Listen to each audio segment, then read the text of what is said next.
Allez, c'est parti pour cette dernière vidéo où on va parler de construire votre portfolio, des éléments qu'on veut voir dans votre portfolio à l'école de l'école doctorale du Pacifique. Mara.upf.pf. Vous loguez avec votre login et mot de passe de l'EMT, paf, vous rentrez sur un profil. Je vous invite à compléter votre profil, vidéo, bibliographie, etc., etc.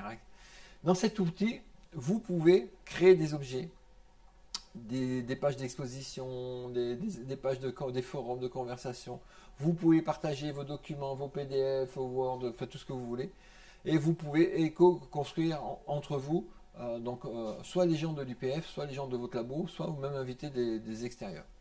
Mais ça, c'est votre espace à vous, vous pouvez en faire ce que vous voulez, sauf qu'on vous demande de créer dans cet espace-là votre portfolio du doctorant.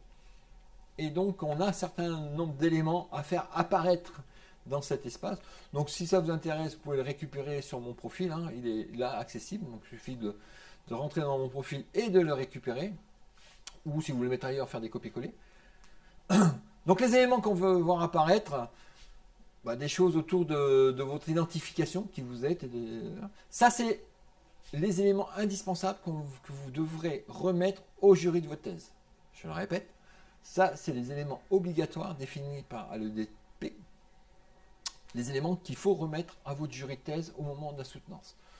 Donc ça, vous pouvez déjà commencer à le rentrer dès la première année de votre thèse sur le cofinanceur, le laboratoire de rattachement, etc., etc. Mais aussi des éléments sur votre activité de doctorant à l'UPF.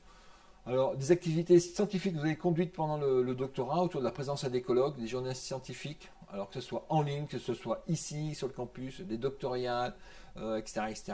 Donc, les présentations des journées scientifiques. Des communications que vous avez faites. Donc là, on n'est pas sur la présence, mais on est sur des communications. Sur l'organisation, est-ce que vous avez fait organiser des choses, est-ce que vous êtes impliqué dans l'organisation de quelque chose, donc que ce soit au sein du labo, au sein de l'université ou des institutions en ligne ou ici sur le Fénois. Et les participations, quelles sont les formations que vous avez suivies à l'EDP. Je pourrais en mettre une si vous avez regardé cette vidéo, c'est si vous faites la formation portfolio.